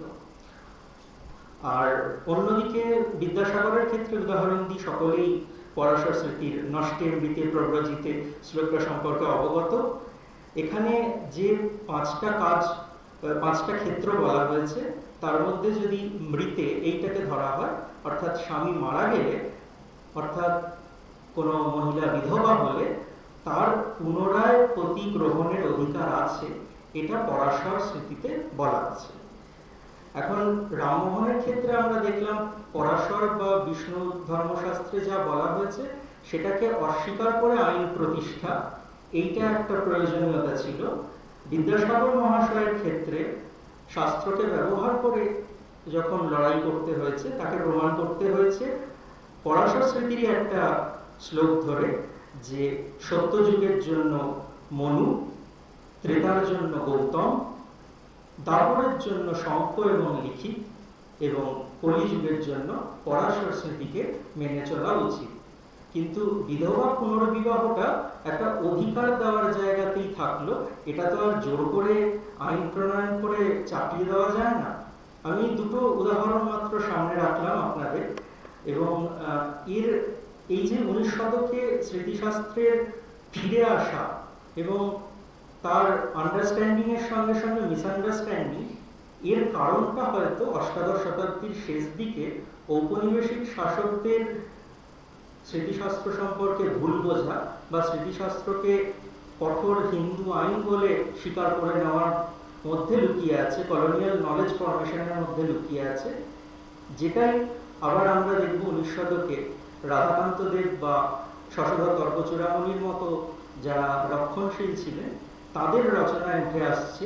তারা এগুলোকে শাস্ত্রের বিধান বলে আঁকড়ে ধরে রেখেছেন। আমি শেষ করতে চাই এই বলে, যদি শাস্ত্রের বিধান এতটাই কঠোর হয়ে থাকবে, তাহলে একদম প্রথম দিকে 4টে ধর্মসূত্র বা তারপরে অন্তত মনুর ধর্মশাস্ত্র লেখার পরে আর ধর্মশাস্ত্র লেখার দরকার হতো না, আর ভাষ্য লেখার দরকার হতো না, আর নিবন্ধ লেখার দরকার হতো না। সমাজ পরিবর্তিত হয়েছে, সেটা বুঝেই সমাজপতিরা হয়তো নতুন নতুন সংযোজন ঘটিয়ে গেছেন এই ধর্মশাস্ত্রের ধারায়, যাতে আজকে আমরা 26টা ধর্মশাস্ত্র পাই। এমনকি যাজ্ঞবল্ক্য নিজে 20টা ধর্মশাস্ত্রের নাম উল্লেখ করে যেতে পেরেছে। এতগুলো সংখ্যায় তৈরি হয়েছে এবং পরে পুনর্ব্যাখ্যাত হয়েছে হয়তো এই প্রয়োজনে যে সমাজ পরিবর্তিত হচ্ছিল। এগুলোকে হার্ড অ্যান্ড ফাস্ট হিন্দু ল বলে মেনে নেওয়াটা হয়তো কলোনিয়াল নলেজ সিস্টেমের ভুল ছিল, এবং সেটাই সংস্কারকদের কাছে একটা চেষ্টা হয়েছিল, সংস্কারকরা চেষ্টা করেছিলেন এই ইলাস্টিক আইডিয়াটাকে প্রকাশ করার, কিন্তু হয়তো রক্ষণশীলরা এই কলোনিয়াল নলেজটাকেই আবার কাজে লাগিয়ে রক্ষণশীলতাকে প্রচার করেছেন। এইটুকুই আমার বক্তব্য। আর আপনাদের তরফ থেকে কোনো কমেন্ট থাকলে আমি খুব খুশি হব, যেহেতু আগেই জানিয়েছি যে 19 শতকীয় বাংলা আমার নিজের চর্চার বিষয় নয়। ধন্যবাদ। আমার একটা প্রশ্ন ছিল, আমার নিজেদের একটু কনফিউজিং ব্যাপারটা, এই যে 1856 সালে বিধবা বিবাহ আইন হলো, এই আইনটা কি সর্বভারতে প্রযোজ্য ছিল? না, এটা কি শুধু বেঙ্গল প্রেসিডেন্সিতে? প্রথমে শুধু বাংলার জন্যই ছিল। তাই এটা আমার খুব, কারণ পরে দেখি ক্ষতিরাও খুলে মহারাষ্ট্রে 1880 দশকে নতুন করে আবেদন করছে যে বিধবা বিবাহ মহারাষ্ট্রে চালু হোক, তো তাহলে এই আইনটা সর্বভারতীয় পরিবেশ ছিল, এটা আমার ছিল একটা ধারণা ছিল, তখন তো কলকাতা রাজধানী, সুপ্রিম কোর্ট এখানে, আইনটা হয়তো সারা ভারতে প্রযোজ্য। তখন কলকাতায় সুপ্রিম কোর্ট ছিল, সুপ্রিম কোর্ট তখন কলকাতা সেই স্যার ওনার একটা প্রশ্ন আছে। Yes.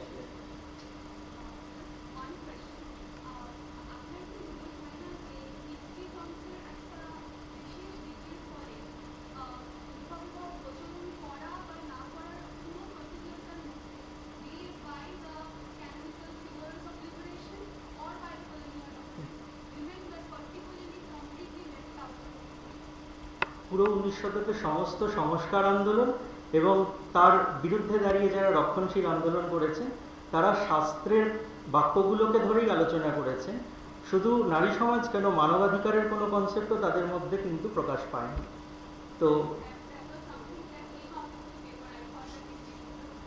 হ্যাঁ, এটা কোট করেছি কিছু জায়গা থেকে, কিন্তু আলোচনায় আনতে পারিনি এখানে। Thank you. Let me now call Puranjay Chatterjee. Is Puranjay present here? Yes. So to present your paper.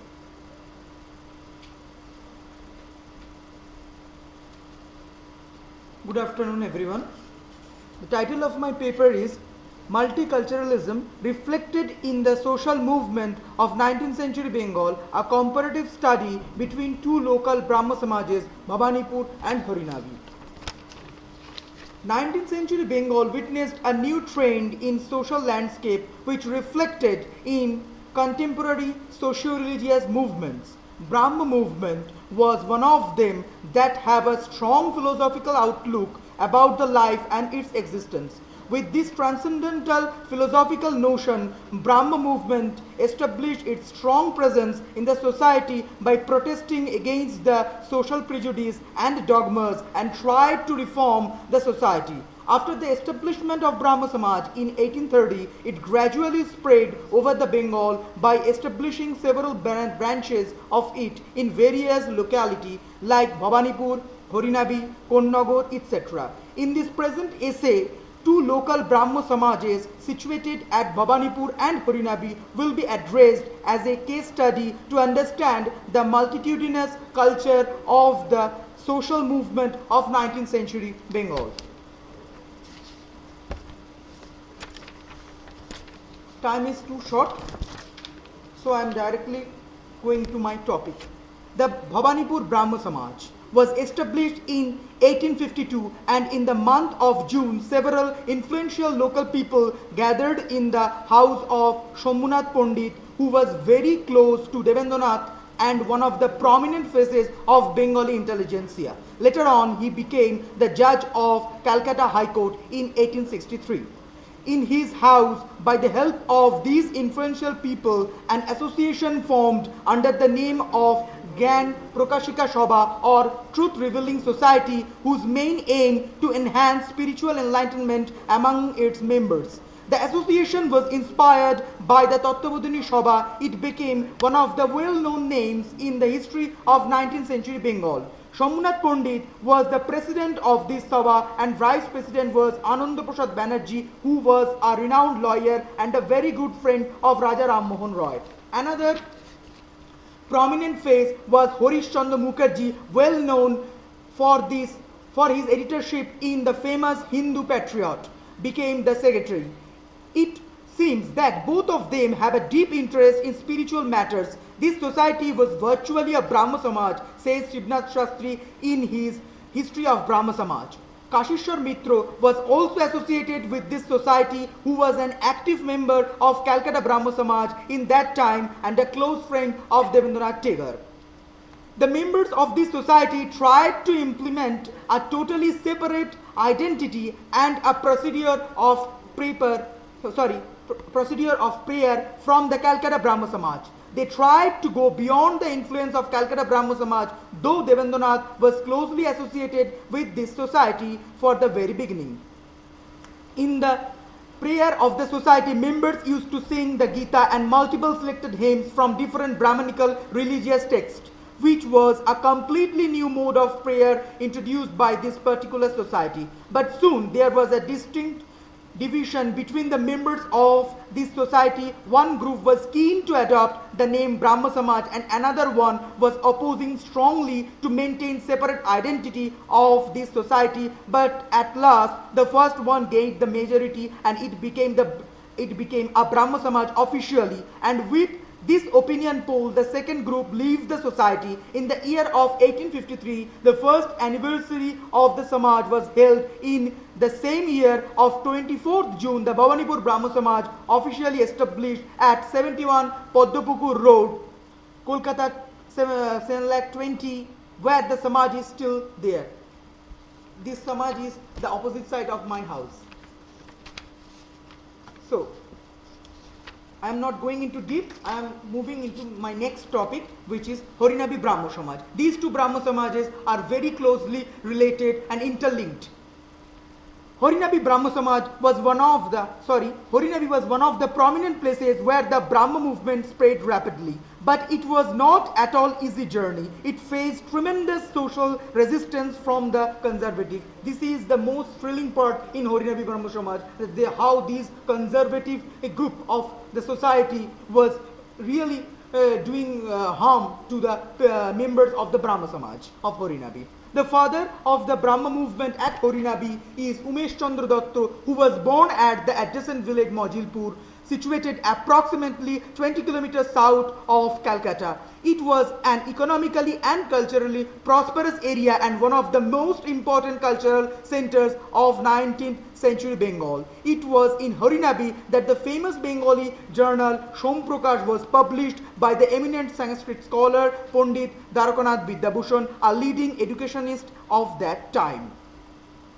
He was the maternal uncle of Shivnath Shastri, one of the pioneering characters in Brahmo movement and the founder of Sadharan Brahmo Samaj. So, he was very closely associated with this emerging Brahmo movement at Harinabi. In 1852-53, when Umesh Chandra Datta was studying in village school, he came to close contact with Brajamohan Datta and his elder son Shiv Krishna, who is closely associated with Bhavanipur Brahmo Samaj. Influenced him a lot. By the influence, he got the opportunity to read Tattvabodhini Patrika and Rajnarayan Bosu's lecture. By the result of that, he was deeply moved by the ideology of Brahmoism and became Brahmo. He became the assistant secretary of the Vidya Bilashini Sabha, which was founded to enhance the knowledge of the students of Bongo Vidyalaya of Shiv Krishna and to create an intellectual atmosphere to be culturally sound. This Sabha was deeply influenced by Tattvabodhini Sabha and it started spreading the Brahmo ideology and monotheistic belief in the locality. The new notion of religious interpretation created tremendous enthusiasm among young generation, and for that many of them became Brahmo. This rapid spread of Brahmo ideology in Majilpur and Harinabi area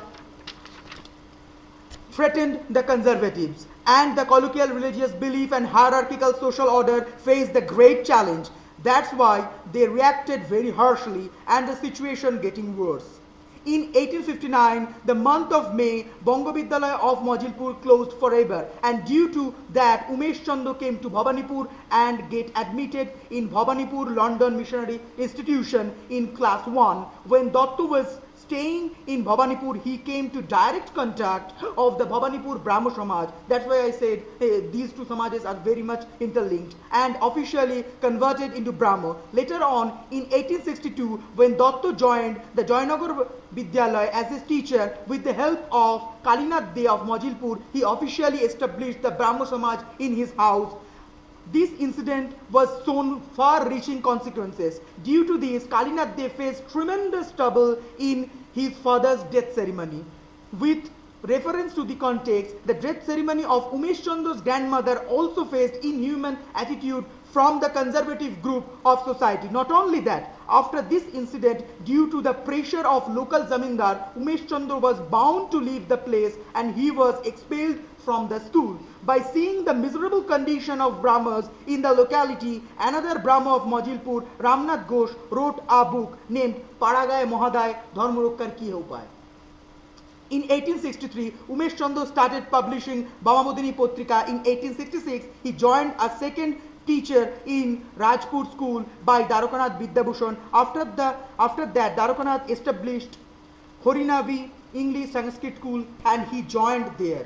In that time, with the help of his friends Holodhar Bosu, Umacharan Babu and Purno Babu, Mohendra Babu, Porosho Babu, Umesh Chandra established Horinabi Brahmo Samaj in 1866 in a old hut. The temple of the Horinabi Brahmo Samaj, which is the Upasanalaya, was inaugurated by Pratap Chandra Mojumdar, who was a close associate of Keshav Chandra Sen and a prominent face in this movement. Kedarnath De gave the full financial support to build the Horinabi Brahmo Samaj. After its establishment, a lot of young students of Umesh Chandra came to the Samaj and they played a pivotal role to spread the Brahmo movement in the whole area and their adjacent one also. The popularity of Horinabi Brahmo Samaj under the leadership of Umesh Chandra Datra increased rapidly, which can be traced from his own diary, where he wrote that the prayer of the Samaj was so popular among the young generation that there was no place left in the time of prayer to sit properly. This kind of account clearly demonstrates that why the conservative group was so desperate and furious to stop the prayer and to stop the movement, which again and again insecured their existence. However, this crucial situation gets out of control when they directly charge the prayer hall of the Samaj under the provocation and leadership of local Zamindar Nobin Chandra Ghosh, who tried to demolish the Samaj by entering their premises in the time of ongoing prayer with a furious mob around 150 to 200 people in an evening of Kali Puja when Umesh Chandra was present. In the front of Datto, the mob brutally lynched the members of Samaj by assaulting them physically. Each of them was thrown away into the paddy field that was in front of the Samaj. The members were severely injured and several were badly bleeding. Some of them fled away in the fear of torture, but no one assaulted Umesh Babu. Trailokanath Dev, in his very famous book Otiter Brahmo Samaj, was one of the eyewitness of this unprecedented incident and shared his horrifying experience in his book Otiter Brahmo Samaj. From the account of Trailokanath, it is clearly understood that there was an illegal nexus between the Zamindar and the local police, and for that reason, when Umesh Chandra went to local police station to lodge an FIR, the constable refused. In the next morning, he went to magistrate office at Alipur and this matter became sub judice matter. After knowing the whole incident, Keshav Chandra Sen also condemned this brutal attack on the members of Horinabi Samaj and suggested to continue prayer in that same place with a greater number of Brahmos coming from Kolkata. When Umesh Chandra came back to Horinabi with several prominent Brahmo patronizer, Kanti Babu, Gaur Babu, Trailokanath, Mohendra Babu and Haranath Babu, he saw the entire Samaj was occupied by the conservative and they started worshipping Shalogram Shila and Kali image. The whole place looking like a ceremonial mode. Umesh Chandra forced to shift his prayer from the Samaj premises to a local doctor Pari Charan De's house. With reference to this context, in that time a hidden tension was going between the local Zamindar and the Dr. De. So that can be a possible reason for this hospitality.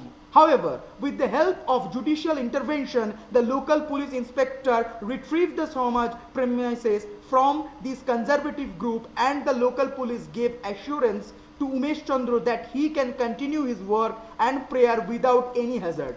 Due to Umesh Chandra's strong action, the local Zamindar bound to apologize him for his inhuman behavior and he suggested to shift the Samaj from the prime location to peripheral space of the village by giving an lame excuse that due to this Samaj, the village women facing trouble. But Umesh Chandra agreed this proposal and the present Samaj premises of the Horinabi Samaj is 33 Netaji Subhash Chandra Bose, Kolkata, 7,48,000.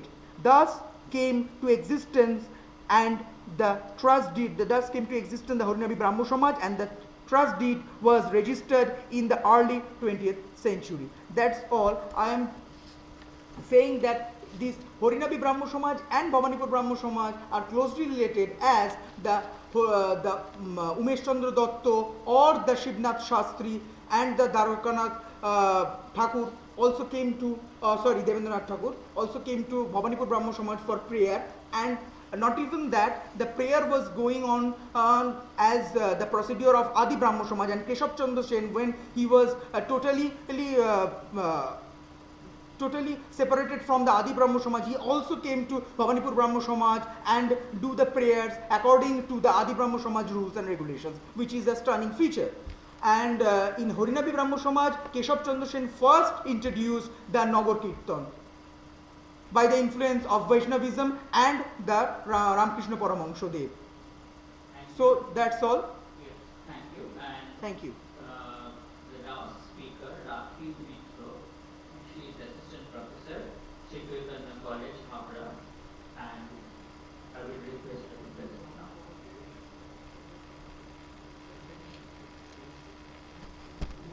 Good evening, everyone. It's a privilege to present my paper.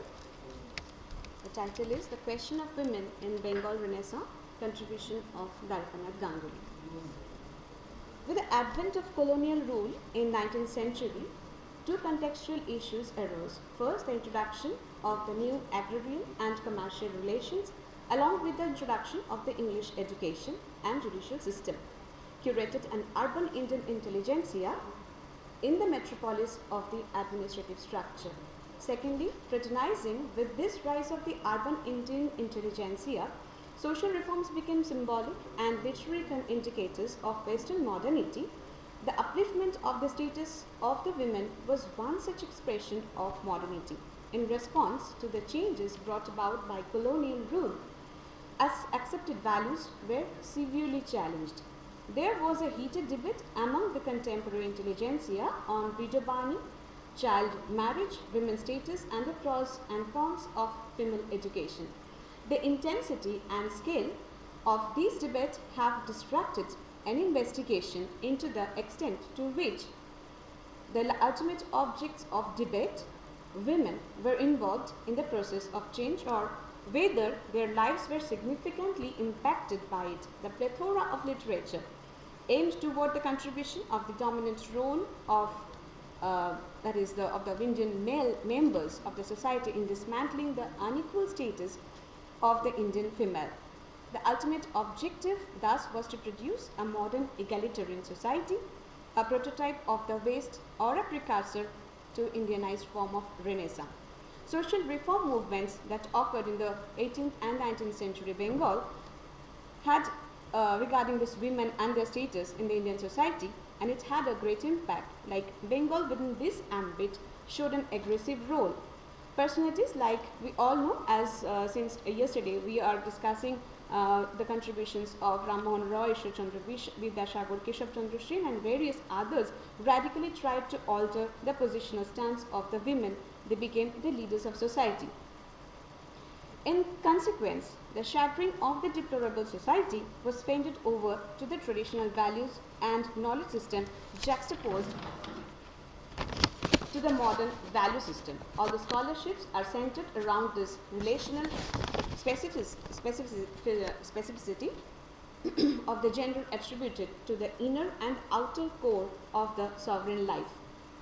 In brief, the literary contributions regarding this social reform in 19th century Bengal or India accommodated and situate the women's position either as history from above or as the modern aspirations of nationalism, trying to place the women's problem as a matter of tradition and hence residing in the internal domain of the sovereignty.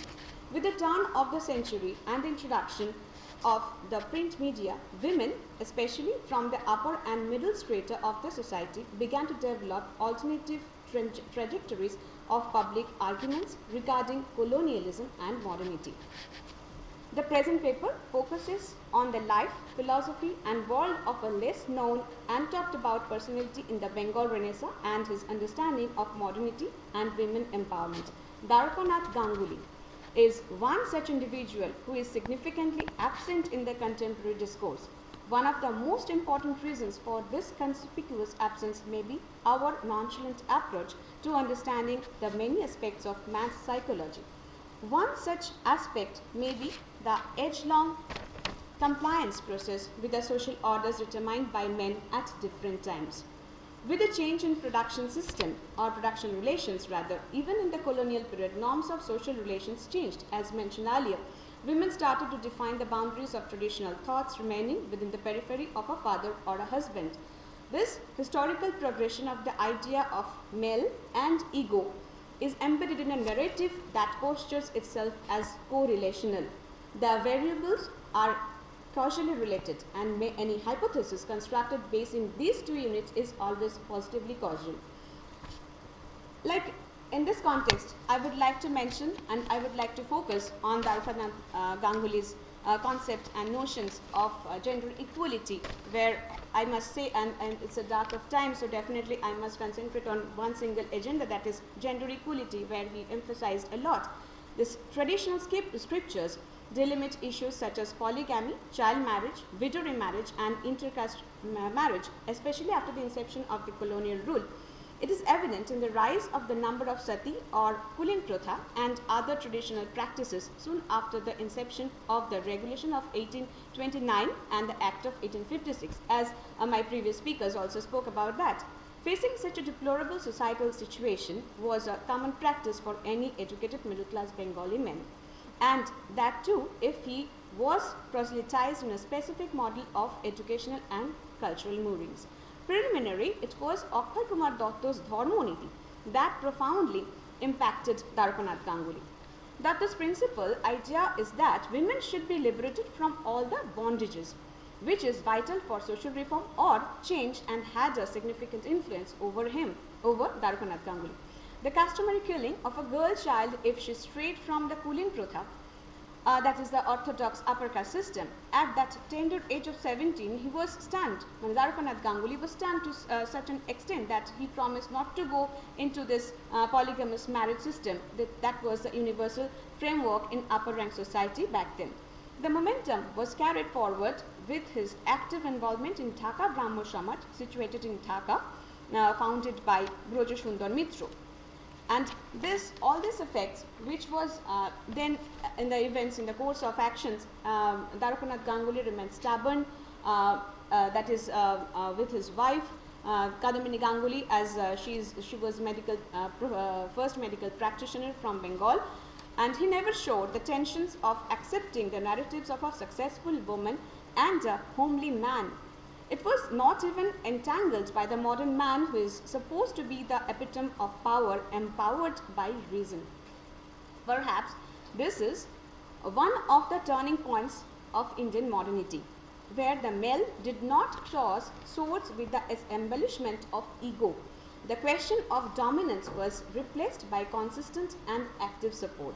He could sense that Victorian model of two gendered spheres of the society carried by the colonial rule could not be established in this backward society. The intention thus was to attack the weakest section of society, that is women's education.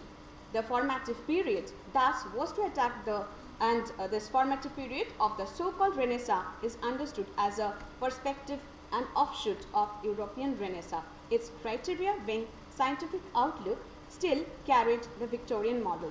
The inception era of Ram Mohan Roy, submerged in a psychological void that resulted in social imbecility, could have been transcended into a diabolical gender disposition of society. It is nowhere to presuppose that contemporary Bengali society is free from the approximation of the gender-neutral cognitive awakening. The domestic space is still an exclusive arena for women, and the dominant logic of patriarchal society still hinges upon it. Nevertheless, the attempt to challenge the mystification of the traditional and the vilification of the modern man is noteworthy if we take the time to be an accountable factor. As there is a shortage of time, I must not focus on another point it was there, and I must conclude here in this with this the concept of gender equality of Darakunath Gangulis. And here I must say that Darakunath Ganguly was the harbinger of a movement which dreamt of a united strata in the society, who wanted to bring the united strata in the society, so that this this kind of the stratification and the women, and that there should not be the barrier, that is the women should be entangled within a particular barrier and they should not come out in the outer periphery of the sovereign society, and definitely they should come in front and come to the outer domain also.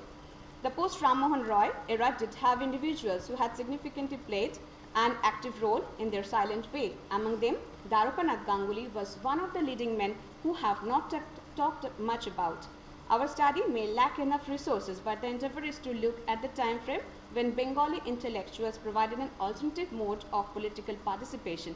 The issue of women's emancipation and labor's exploitation, which I have not mentioned here, he also worked with the exploitation of tea laborers, I have mentioned in my paper, but dearth of time I am not focusing on that. Laborers exploitation, it was strangled, and that brought him the immense encouragement, and brought immense encouragement to bring the egalitarian society and the liberal society in the post-colonial attitude. He had to answer not only to the traditional orthodoxy, but also to the modern British colonial authority, the exceptional attempt to mix the elite and the subalterns, like that is the women, as I told, and the tribal women as well, is a matter to be researched in the future as well. Thank you. Thanks a lot.